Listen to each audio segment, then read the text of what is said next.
Welcome to Repco Muscle Garage. Proudly brought to you by Repco. It starts with the parts. Mount Shop, undercar specialists. Meguiar's, people who love cars love Meguiar's. And Rislone, high-performance additives for high-performance vehicles. Well, this is a little bit different. In this episode, a beach hop in November? Yes, that's right. Because of that thorn in 2020's side, COVID, Beach Hop 2020 had to reschedule from March to November. Welcome to Muscle Garage as we cover the Repco Beach Hop 2020. Thanks to Meguiar's, we start with the Waihi warm-up party, which is the first stop for this year's Beach Hop Convoy. We're here in Waihi at the start of Repco Beach Hop 20, the Go Waihi warm-up party. It's just a great way to kick off the celebration. You know, it's been a heck of a year. Obviously, we postponed in March, and here we are in November, and thankfully, we're underway. This is our 20th anniversary. This year, we celebrate the 20th birthday of the iconic event with all the familiar sights and sounds that the crowds have become accustomed to with 20 years of beach hop. And despite the year and date change, the event had over 1,500 vehicles registered, including cars, retro caravans, and bikes.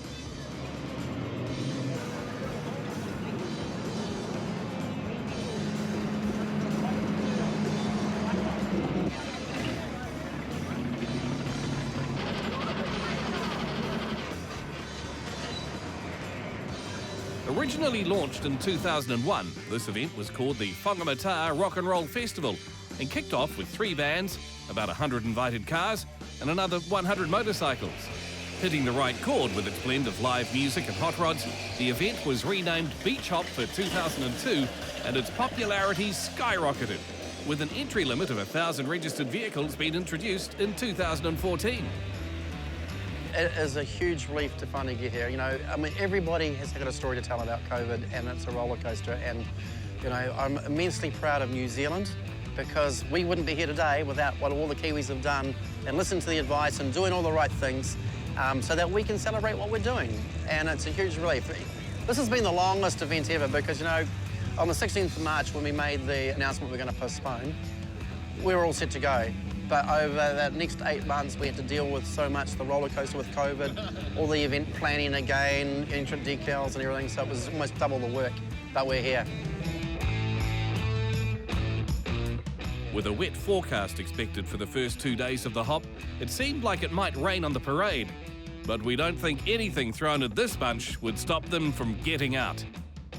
Well, it is what it is, and you know, we've had weather affect us before. We've seen the forecast all week and it's been coming on, but thankfully it's not as bad as what they're predicting, so it's going to clear up during the rest of the week by the look of that, touch wood. So, but it is what it is, and look, I'm amazed today that we're about 50 cars less than what we had last year. And when you saw the forecast this morning, I tell you what, in America or other countries that wouldn't have taken their cars out, we only had one little block that had no cars in it. So big ups to everybody.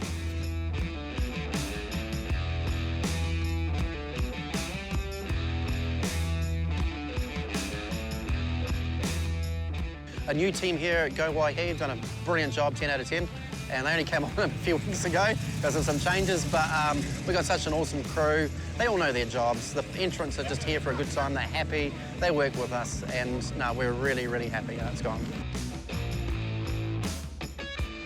Okay, so we're off to Whitianga tomorrow for the Repco Beach Party up in Whitianga.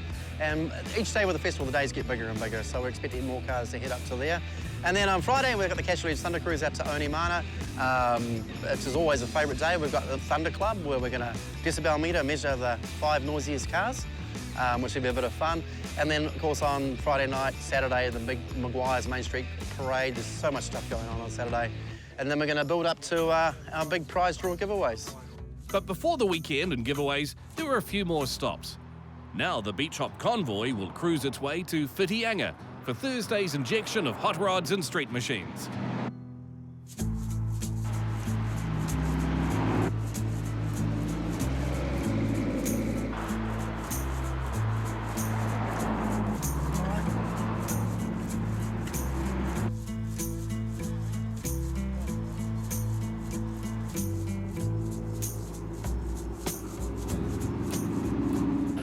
The weather gods for the second day kept Whitianga dry for the convoy's arrival as the crowds gathered once again to see some of the finest in the country on display.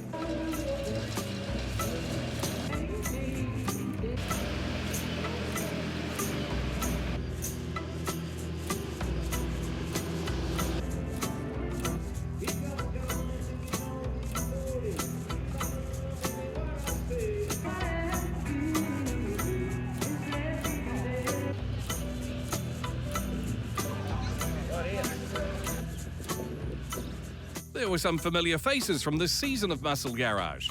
Peter Dyer and his 1940 Ford Jail Bar and Lisa Sawyer's 1930 Ford Model A took out the top 2 cars category in Whitianga.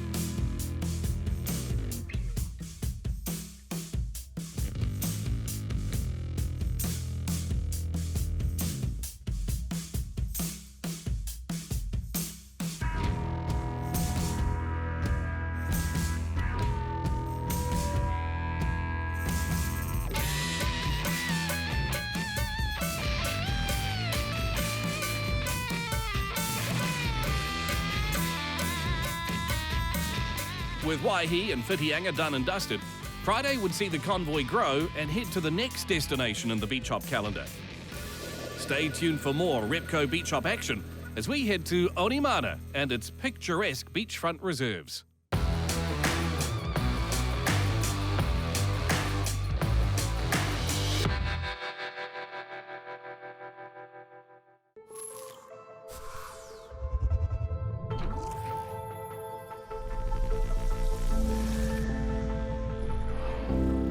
Advanced protection of hybrid ceramic. Whoa. Now in 3 easy-to-use products. In original spray wax, now as a liquid wax, and a spray detailer. Meguiar's hybrid ceramic family with advanced SiO2 technology. Meguiar's, ceramic made easy.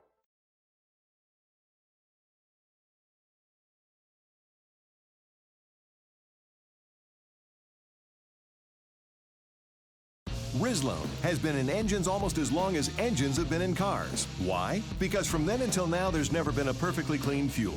This means every time you fill up, you're adding pollutants and contaminants to your fuel system. Rislone Fuel Injector Cleaner can cure those woes and help save your engine. Rislone Fuel Injector Cleaner adds an upper cylinder lubricant, providing double the cleaning power out of the same bottle. We know something about aging well, so when we say it's your engine's fountain of youth under a screw top, you can count on it. Rislone is the original engine tune-up, available at participating stores near you.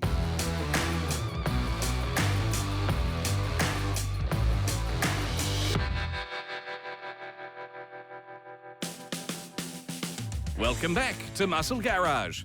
Now, thanks to Mount Shop, we head into day 3 and make the journey from Whonga down to Onemana's Seaside Bay, where the beach hop convoy makes a stop to soak up some sun and treat the crowds to some stunning cars.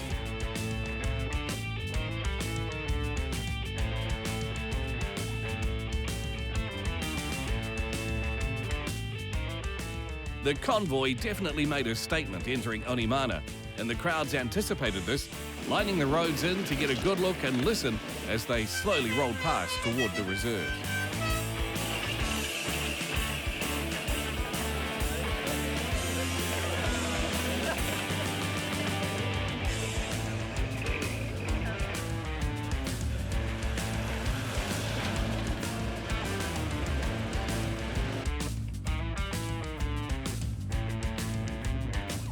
Once the last cars parked up, the crowds got to take a look around while local bands serenaded them to good old rock and roll tunes.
Time to take a break from the crowds, and thanks to Rislone, we catch up with Brian Pascoe and his immaculate 1948 Cadillac.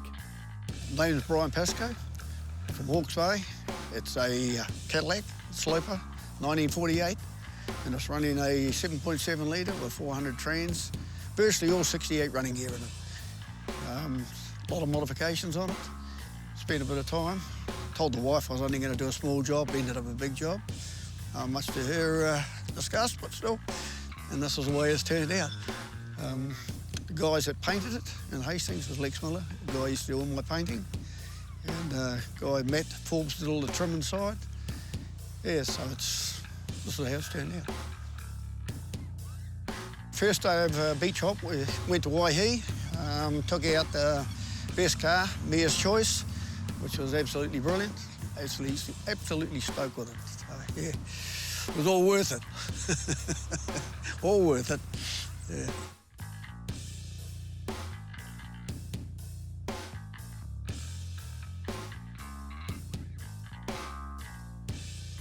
It was in good order when I bought it. I bought it from Alabama in America. It was in really good order, but it was ripply. So I took all the paint off and I started hand filing it all again. And then I sort of got an idea of what the image I wanted, because it's a 48, born the same year as me, just after the war. So I thought, well, hey, we'll add the colour in mind, put the barbed wire on it for the prisoners' war during the Second World War. So that's where that all come from. When I started off, I decided what colour I wanted, and we worked on that. It took a fair bit before we got the right colour. The trim inside, it was a custom built in Alabama, but it was all leather, and I just, it wasn't nice to sit in all day. So that's when we changed to the red lining of the seats. And then I had that mirror image from the seats to the roof lining. Put the stereo system up on the roof. Just made a whole lot of bits and pieces, headlight covers, all the louvers inside, altered under the bonnet. We took motor, gearbox, everything out of it and restarted again. Yeah. When I actually took the motor and the gearbox out of it, I stripped the motor down, dropped the sump off, because the sump used to hang fairly low, so I changed all that. So when I had the sump off, I checked all the bearings, and much to my amazement, I found out it had just been reconditioned. So we took the heads off, planed all the heads, and and that's just left it. It's Edelbrock manifold, Edelbrock carburetor, MSD ignition, and then I got all the Hydro Boost brakes put in it, which run off the power steer pump, so more pressure, and racked it and got the wheels from the States, a good price, and the steering wheel, same thing, bought that in.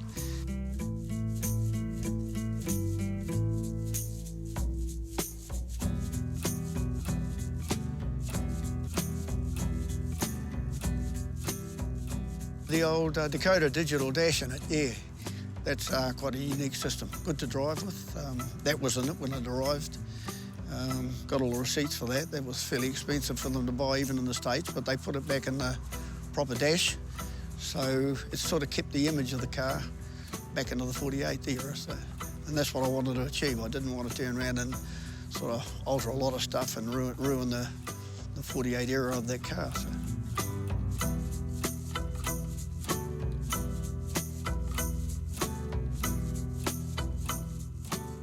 We just turned around and finished this just before the beach hop this year. That was in March. That was its maiden trip, because I finished it and I said, I'm going to go for a ride anyway. So we come up here, and then we got back on the Tuesday just before lockdown. And then I got it home and put it on the hoist again and started doing a few more things to it. And you just keep working on them and enjoying them, so yeah. And we come up to here and yeah, never missed a beat, so wrap with it.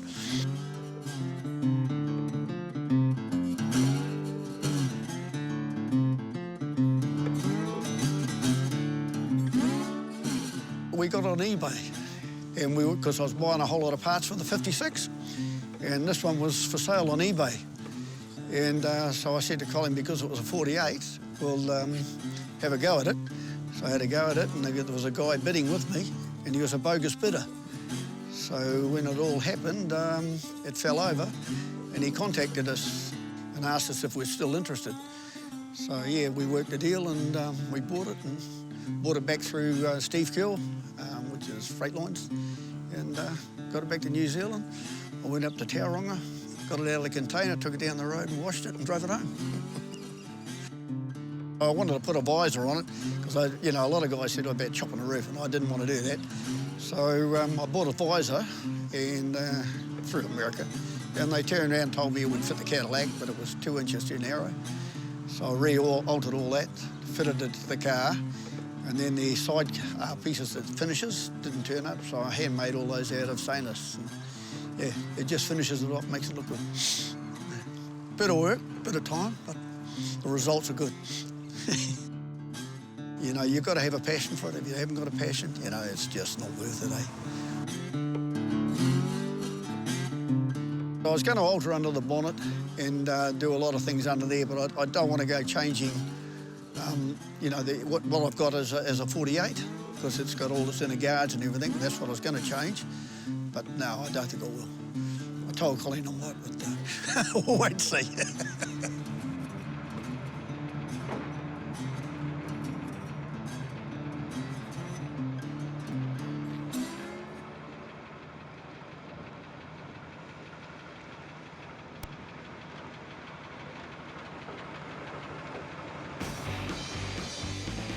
Join us next week as we continue our Repco beach hop coverage and follow the convoy down Port Road for the Grand Parade and the Meguiar's Main Street Car Show. Also, keep an eye out for NZV8's Beach Hop Annual and grab a copy for a ton more great Repco beach hop action. Thanks to our sponsors, we have this amazing prize pack to give away, including this Repco 27-inch tool chest and trolley and a complete Meguiar's and Rislone car care pack. With a total prize value of over $2,000, there's no excuse not to enter. Just go to themotorhood.com and follow the Repco Muscle Garage link on the homepage. Good luck, everyone. Muscle Garage was proudly brought to you by Repco. It starts with the parts. Mount Shop, undercar specialists. Meguiar's, people who love cars love Meguiar's. And Rislone, high-performance additives for high-performance vehicles.